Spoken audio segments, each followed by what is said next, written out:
Happy weekend, everybody. Happy Father's Day. It's Father's Day, June 21st. The longest day of the year in terms of sunlight. It is about 7:35 right now. It's still pretty bright out here in Maryland. I think we get 14 and a half, close to 15 hours of sun every day right now for about the next week and a half. Yeah, I am just walking around the neighborhood, going over a little overpass here. Sometimes you can see turtles down there. I don't see any today. Looks pretty dirty right now. We do have a little memorial here. I do remember when this happened. It's pretty amazing that they're still putting flowers up 5 years later after it happened.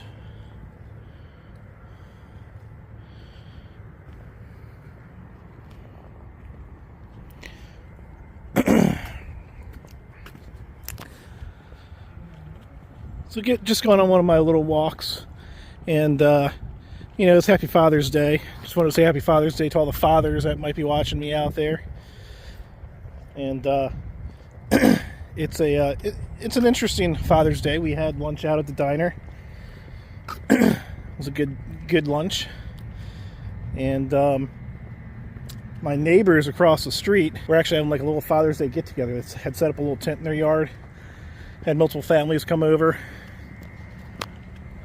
from his and her family, and they probably spent about 3 hours together, which is pretty cool. It's pretty cool to see families actually doing that still in 2026. It's not something that I see often on Father's Day. The diner was actually that busy. We had to wait for a table a little bit, but overall it was not busy at all. And it could be because we went a little later after the Sunday brunch rush. We got there at 3 o'clock, so that's probably why. But I'm just curious, do you still partake in any Father's Day festivities? Is it only your immediate family these days in the 2020s? Or do you experience it with aunts, uncles, farther stretched out part of your family for Father's Day? I'm just curious to see how that works out these days in the 2020s. Because I feel like it's changed over the years, just like everything else. A little bit. I mean, it's still about the same. It was never a huge day. It's not as big as Mother's Day, that's for sure. It's a much bigger day, especially in the restaurant business. You go out in the restaurants and all the restaurants are packed on Mother's Day. It's a thing you do. But Father's Day is a little different. Just curious how you experience Father's Day. Is it a big deal? Nothing right home about? Do you just go out to dinner? Do you just grill? Does Dad still grill on the barbecue? And you have food at home? Is that your Father's Day? Do you have a bigger celebration? Do you have family coming over? Do you have a big party? Who knows? I don't know what people are doing for Father's Day these days, but I feel like it's just not what it used to be back in the 90s, 2000s, and maybe even the 80s. But every family is different, so I'm just curious how you partake in Father's Day with your family. Let me know down in the comments. I'd really like to know. I'm really curious about that. But the other conversation I wanted to have is that I've noticed that all my communication with anybody is pretty much through social media or text message these days. If it's business related, it might be emails.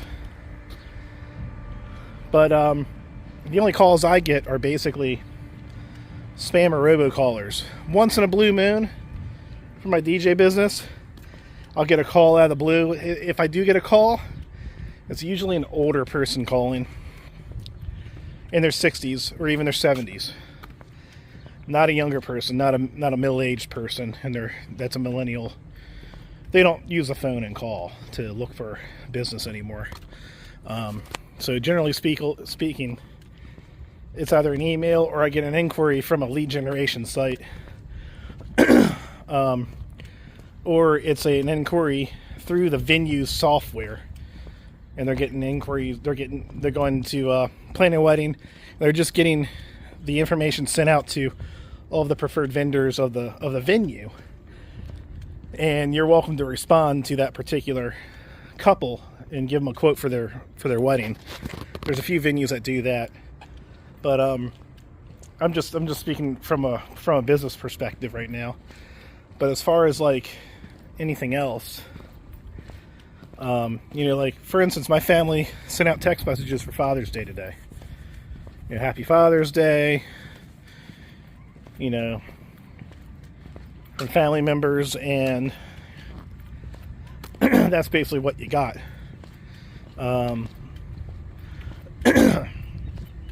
Is that the norm for your family? Do you just get text messages from everyone else in the holidays? Or a Facebook post? Social media post? I feel like social media didn't just connect us in new ways. I think that was the original intent, but it actually changed our lives completely. Like, it really replaced things. It replaced a lot of the way that we communicate. It disconnected us, so to speak. In reality, it actually disconnected us from our normal in-person ways of communication, from actually talking to one another. We used to talk on the phone a lot more, and don't get me wrong, I still call my mom. When my dad was alive, I called him 3 times a week on average. I would have discussions with him as much as I could when he was in his 70s and late 60s. I have far less phone communication with my siblings, but I still have that phone communication once in a blue moon. But most of my communication with him is text message. Just curious, how does your life stack up? Is your life similar?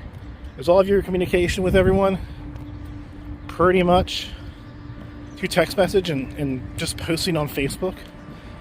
Or maybe commentary on Instagram? Like, I know Gen Z is more Instagram, and they're very short with their communication with one another. Very short comments on their pictures. It's not like they have full-blown conversations, it seems. Especially if they're not like best closest friends.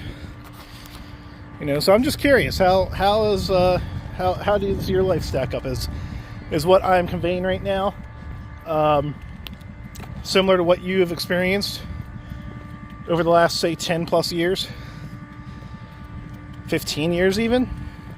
It's really evolved, and it definitely changed even further after COVID, or during the COVID pandemic. Things definitely changed further. But I'm just curious what everyone's experiences have been with that. But social media disconnecting us instead of being a connection alternative. That's kind of my discussion for today. I was just thinking about that, how we've changed so much over the years. People's attention spans are definitely smaller and all over the place. It's hard to carry out a conversation in person with someone, especially if it's not one-on-one, if you're in like a group, because people's attention spans are just down the drain. They might listen for a little bit, and then all of a sudden they're on their phone, or they're disoriented. They're checking out. They're not really listening. I see that a lot. So if you don't pick discussions that pertain to their life, if you don't ask them questions, they're not going to answer. They're not going to have much discussion to talk about. Some people just can't carry on a conversation. They'll just check out. You need to ask them. You need to keep them engaged with questions, and I find that to be true definitely with the younger generation, but I even find it among my generation a lot too now. And I didn't see that 15 years ago. It wasn't quite like that. It really wasn't. So that's one thing I definitely have noticed that has changed. Like today, I was talking with an older gentleman at my brother-in-law's house, his next door neighbor. The guy's probably, I don't know, 60 years old. And maybe early 60s, I'm not sure his age. But he was very talkative, talking about all sorts of stuff, and I listened. You know, it's just a lot of car talk, you know, and stuff that happened to him in the past. Talked about the police being called when he was just playing music during the day, and he refused to turn his music off in his yard because he knows noise ordinance isn't until 11 o'clock. Good for him. And that was a story from like 15 years ago. He's like, I was like that back in the day. I said, screw my neighbors. They don't like my music. They're going to call the cops on me. I'll just keep playing. Kind of funny. But, yeah. Just something to think about. You still see a lot of conversation from people that are in their 60s. The ones that want to talk anyway. But yeah, I'm going to go ahead and finish my walk here. Just want to get a little walk, burn some calories that I ate today at the diner, and had a milkshake. That was my Father's Day food. Had a cookies and cream milkshake. Yeah, just wanted to discuss social media disconnecting us and how it has not really been a positive overall experience.